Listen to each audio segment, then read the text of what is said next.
What is going on, everybody? This is James Trishnerick here live on Spreaker Web Radio for another live podcast of Real Steel Sports. I apologize for not having done more shows recently. I've been busy with homework, with work itself, and also, I've been having a good time, and of course watching all the great football we've been given this season so far. The season is still young, but it's been a really, really interesting one. And you look right now at the way things have gone, a lot of our playoff predictions we can throw right out the window. I mean, the predictions about not just the playoffs, but just about everything. The way we thought things were going to go, the way we thought, teams would do. It's been something where I think we've all been kind of caught by surprise how things have been going. But alright, I'm going to discuss my MVP, my Coach of the Year, my most disappointing teams from each conference, my most surprisingly good teams from each conference so far. And I'll be doing some more stuff, so just stay tuned and listen, because I know you're going to enjoy this. So far, my league MVP through this point in the season, there's several candidates. There's Andrew Luck, there's J.J. Watt, there's Phillip Rivers. I got to be honest, I'm going with Andrew Luck at this point, because the Colts right now, you wouldn't have known they started off 0-2 because they've looked very good their past 4 games.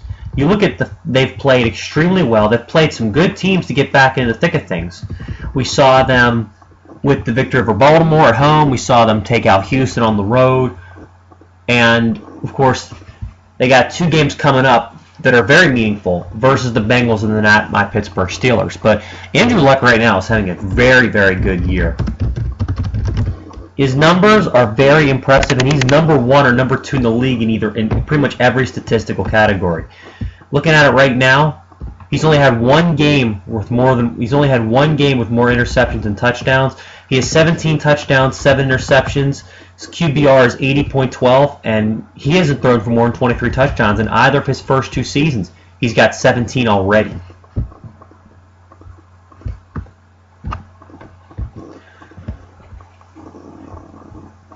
Now, there are other candidates such as J.J. Watt, who has more touchdowns this year than Calvin Johnson and LaShawn McCoy combined. And you've got Phillip Rivers, who has led the Chargers to a 5-1 start, and they've looked white hot this year. But I got to give some credit to San Diego's defense. Right now, they've got the best scoring defense in the AFC and the second best scoring defense in the entire NFL, next only to the Detroit Lions, which is kind of a surprise too. But regardless, my Coach of the Year, this is a very interesting pick because you've got so many guys who deserve it.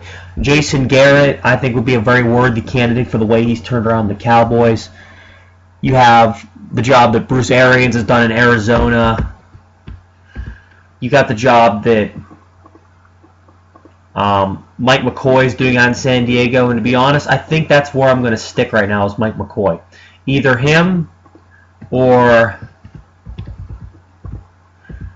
I would have to go out and say Jim Caldwell's had a very good year in Detroit. Caldwell was terrible in Indianapolis. He took the Tony Dungy team, took 2 years to finally disband it, and then once Peyton didn't play that year in 2011, the team hit the shitter.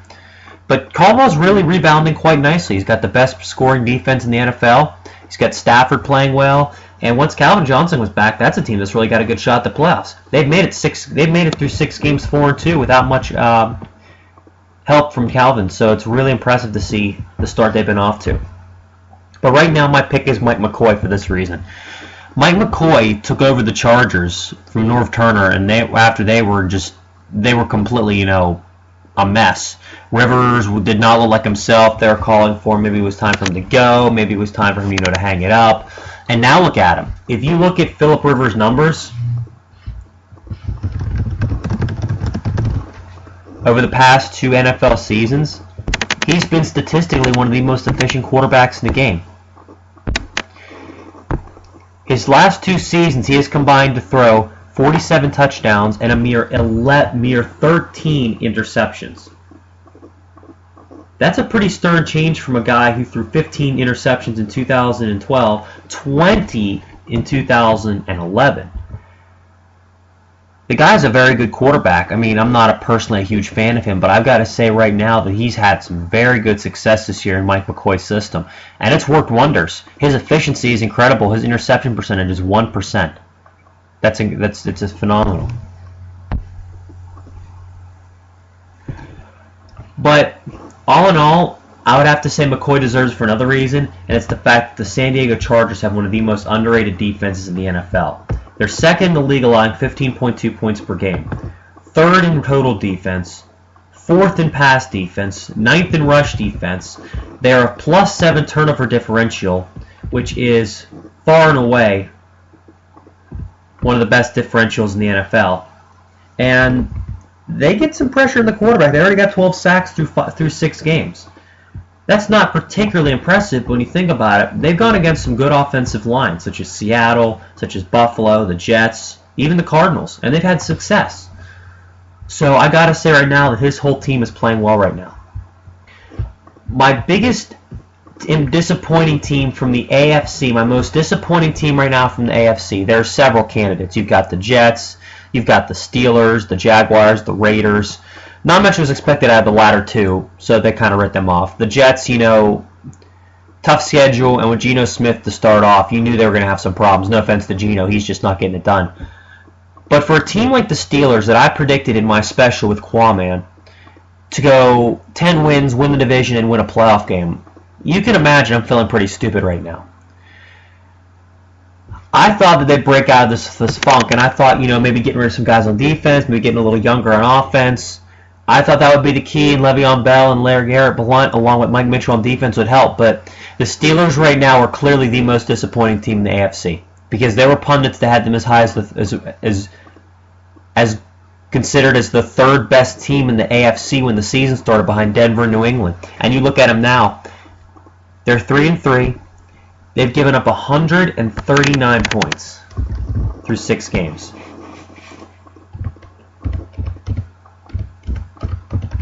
They're on pace to give up 370 points, which would be one of their highest totals in a long time. And if you look at it also, pardon me, they've got the worst offense in the AFC North, one of the worst point-scoring offenses in the AFC in general. They're just not getting it done on either side of the football, so they've really, really come on the short end of the stick.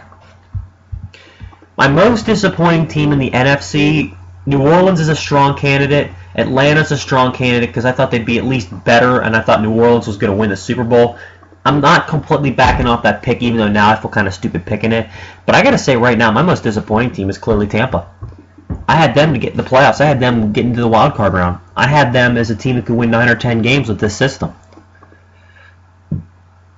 Honestly, I feel like a real idiot now for saying that. Believe me, because, all right, for one, your number one, the guy you signed in the offseason, Josh McCown, who last season with the Chicago Bears, in Jay Cutler's absence, albeit an ancient relic at 34 years old, threw 13 touchdowns and 1 interception and went 3-2 in 5 starts. He's been out, granted, but the defense has looked absolutely abysmal. The worst scoring defense in the league, 204 points have already been allowed, which is pretty ridiculous. And if you factor that over a 16-game season, they're on pace to give up 544 points, which, if my memory is correct, would be the NFL record. And a defense with Gerald McCoy, Michael Johnson, Levante David, and Mark Barron, I didn't think I'd ever see that. So that's pretty depressing. Now, that's enough. I'd have to say some teams right now that have disappointed me, not to the same extent. I'd have to say, Chicago has, at least offensively. You got Jay Cutler and all those weapons, yet he still makes so many stupid mistakes. You got the Jets in the AFC. You've got Tennessee. You've got Seattle in a way. But I don't really consider Seattle disappointing because that Super Bowl hangover really does get you. It really does. I mean, Denver's 4-1, but they've not looked near as convincing as they did last year on either side of the ball. But speaking of the opposite side, let's talk about the teams that have been the most surprisingly good teams. Right now in the AFC, I would have to say the team that has been the most surprising good team is actually not San Diego. Let's not forget, they were in the playoffs last year, and you look at they've played some good teams. They were very impressive in their win over Seattle. But Buffalo, Jacksonville, New York, and Oakland, that's 4 straight wins against teams that, it's not that they're bad, it's just that 4 straight wins against teams that are not particularly impressive. But there's one team that really in the AFC surprised me positively, and that's been the Cleveland Browns. Believe me, as a Steeler fan, I detest the Cleveland Browns. I always have and I always will. But if they were in another division, they'd be somewhat, likable. The fact that they've been miserable since 1965. Their last championship, I believe, was 1964. Yes, 1964 is their last NFL title. So, if you're a Browns fan, you kind of got to be saying, is it our turn yet? But Brian Hoyer has been the most surprising player in the NFL this year. And I've got to be honest, I'm impressed with this guy for 2 reasons. One, the fact that if you look at his numbers this year, he's been one of the most efficient quarterbacks in the NFL. He only has 1 interception. He's thrown his numbers right now. He's completing 60% of his passes for 1,224 yards, 7 touchdowns and a pick. His pass rating is 99, his QBR is 75. Very impressive. But Brian Hoyer has handled the circus of Johnny Manziel better than anybody. He's taken a Cleveland team that people had left dead, did not think were going to do much this year, and he's taken them to 3-2. And if you look at their schedule down the stretch, if they continue to play well, they go to Jacksonville, host Oakland, and host Tampa. That's 3 wins right there if this team keeps it up. We could be looking at a 6-2 Browns team. Don't think any of us thought that was coming. And ultimately, if you factor it out for the rest of their schedule, the final 8 games being 2 against the Bengals, 1 against the Ravens, Houston, Atlanta, Buffalo, Carolina, and Indy. That one at home against Cincy is very winnable, because Cincy's not been very good on defense lately. The one at Carolina is winnable. The one hosting the Texans is winnable.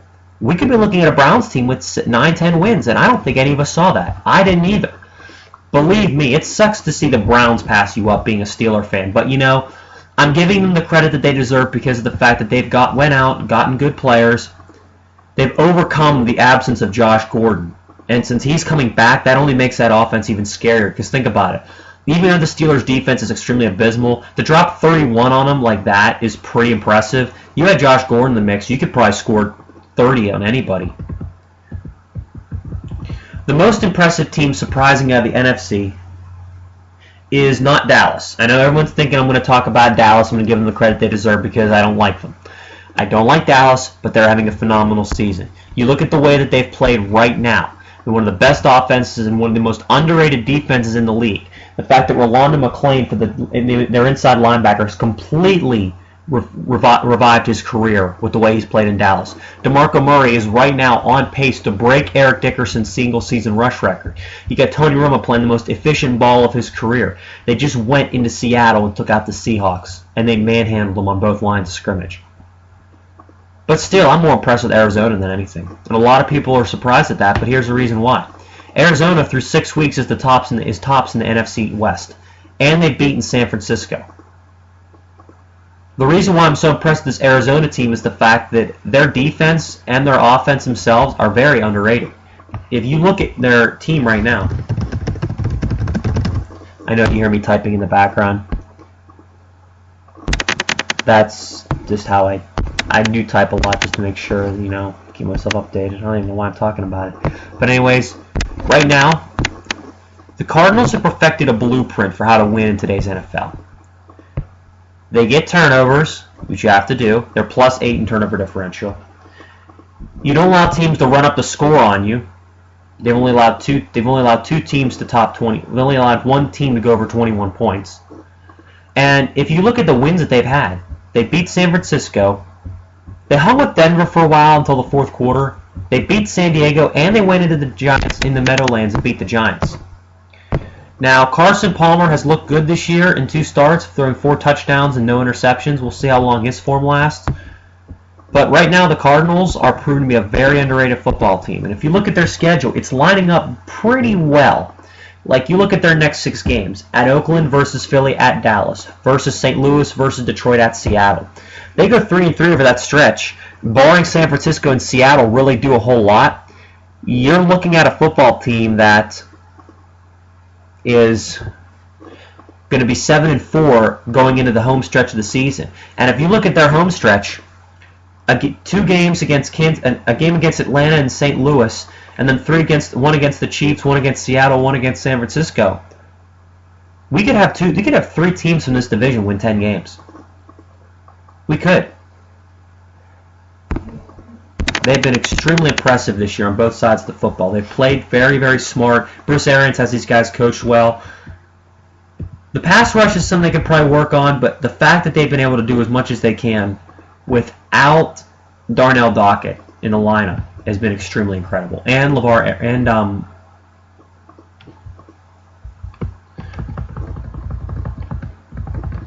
LeVar Arrington. I keep forgetting their one linebacker's name.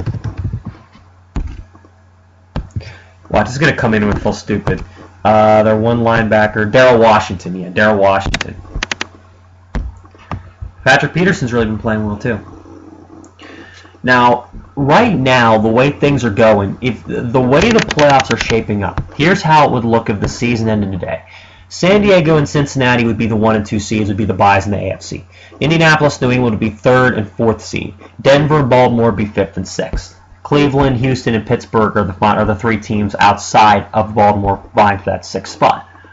As for the NFC, Philly and Arizona would be the top 2 seeds, 1 and 2. Detroit and Carolina would be 3 and 4. Dallas and San Fran would be 5 and 6. Green Bay, Seattle, and Chicago would be vying for the other wildcard spot, which would be the 6th spot if they could overtake the Niners.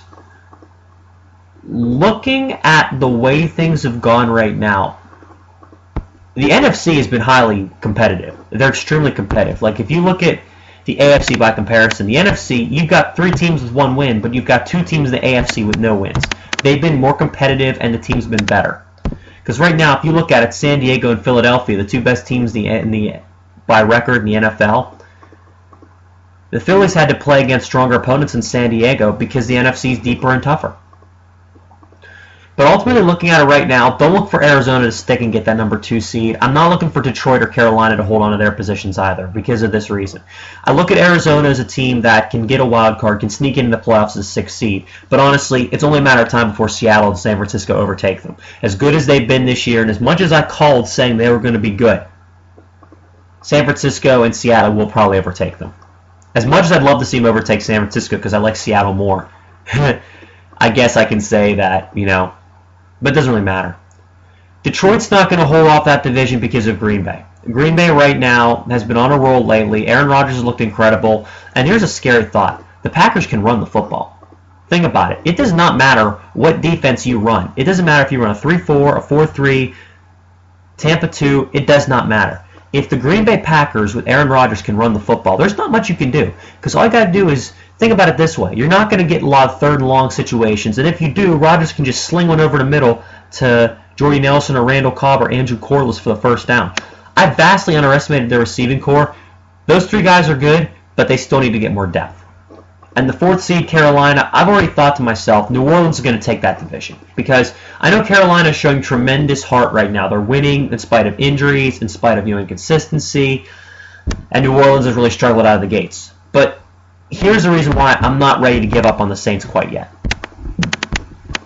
Their schedule down the stretch is not very intimidating.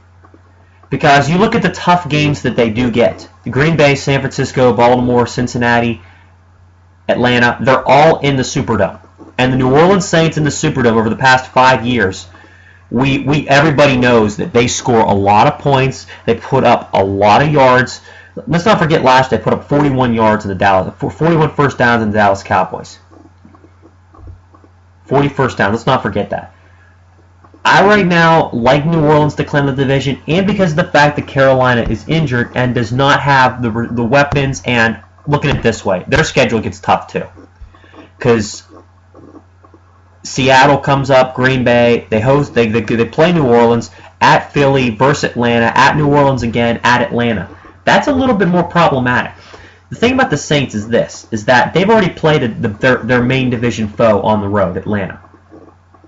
I know they haven't played Carolina yet, but here's the thing about it. Carolina's defense is nowhere near as good as it was last year, and in the Superdome last year, the Saints just ran up points on that thing. I don't expect anything different this year. So the way I'm looking at the NFC right now, I'm looking for the Saints to take the South and sneak in as the 4th. I'm looking for the winner of the NFC North to get the number 3 seed. I'm looking for the NFC West winner to claim the 2nd seed because, let's put it this way.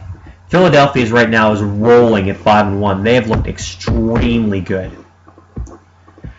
And you look at their schedule down the stretch, it's really not much of a problem because let's put it this way. They host Carolina, they host Tennessee, they host Dallas, which will probably be a win as good as Dallas has been. They go to Washington, who they've already beaten. They go to New York. It's really between Dallas and Philadelphia at this point to get number 1 because of the fact that teams have started so hot out of the gate. Even though it's tough to predict down the stretch how things are going to go because the way things have been, I still don't trust Dallas because of the fact that they've had good starts under Jay Scarecamore and they've completely hit the shitter. So don't look for that to stick. Other teams, I look for Arizona to make the playoffs, and I'm actually looking for San Francisco to miss out on it.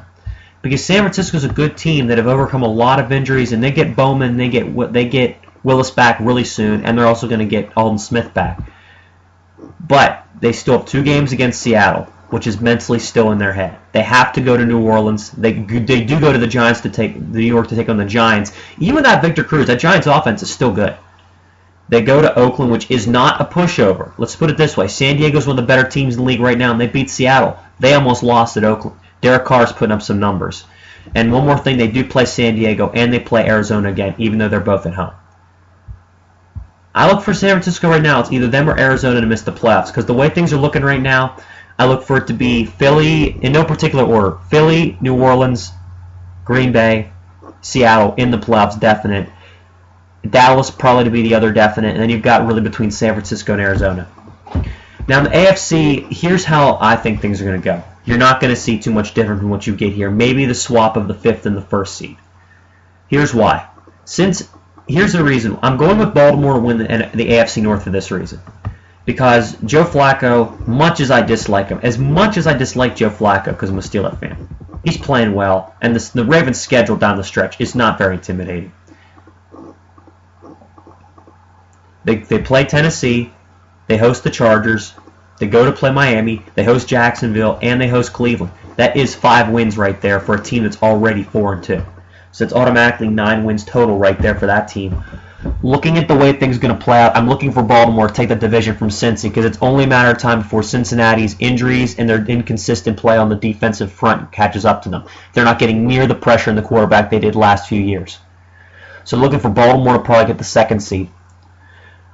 Right now, I think Denver will overtake San Diego for the top spot because, again, San Diego is performing extremely well right now. They are really playing well. They've reeled off 5 straight wins. But they've got to stretch the final 5 games of the season. That is going to be a test for them. They go to Baltimore. They host New England. They host Denver. But they go to San Francisco and Kansas City. Let's not forget, they've got a game against Kansas City coming up this week, albeit at home, and one in Denver.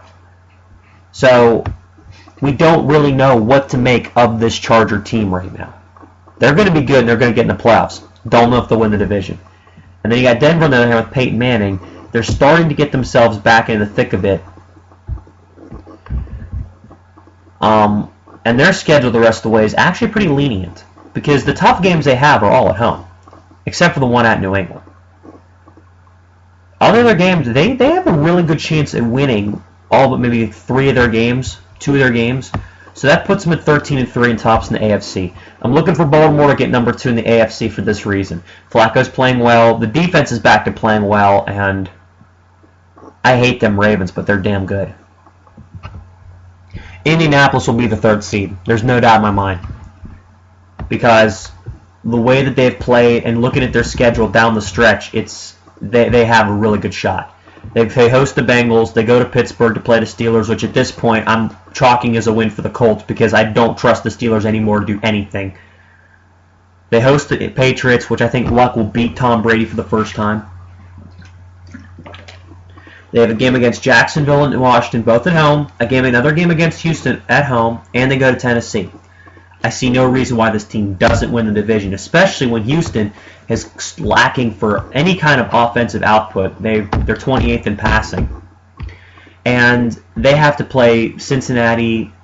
They go to Philadelphia, and they have to play Baltimore and Indianapolis again, too. So looking at it right now, the top four, and New England will win the AFC East, because look at it this way. You look at the 7 weakest teams in the AFC, 3 of them are from the AFC East. New England will win that division, will probably sneak in as the 4th seed. Again, losing Gerard Mayo and Stephen Ridley really hurts. Hurts big time. But, again, looking at their record down the stretch, it's very winnable. They have 3 straight games coming up at home. Jets, Bears, Broncos. All winnable. Then they've got a bye week so they can prepare for Indianapolis on Sunday night. They host Detroit. And they've got games later in the season against Miami, the Jets, and Buffalo again to finish out the division. That's a team that easily wins this division, especially with the uncertainty of the other 3 teams.